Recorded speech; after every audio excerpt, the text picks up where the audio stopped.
Good morning, my friends, you are on RTSR channel. In this video we are going to speak about Google Maps. I'm going to tell you how to use Google Maps for walking directions. It's easy and simple. Like and subscribe to my channel. Let's go. Open Google Maps.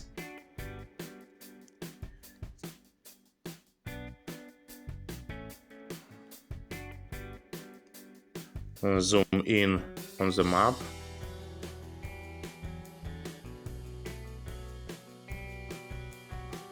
Select a point on the map, long tap on the map,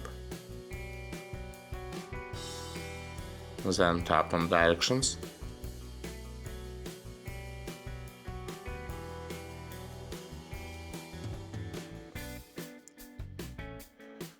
Choose a destination. Choose on map. OK.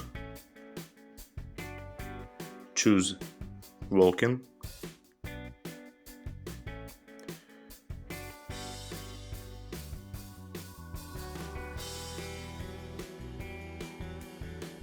Good.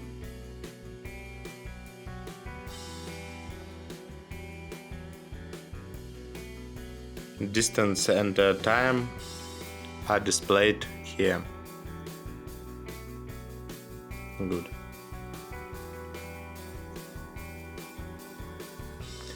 Okay, you did it. It was easy and simple. Thanks for watching. Like and subscribe to my channel. My dream is to get 100,000 subscribers. Do you think I can do it? Please write in the comments. Also check out my playlist on this topic. There you will find answers to many questions. Wish you best. Bye bye.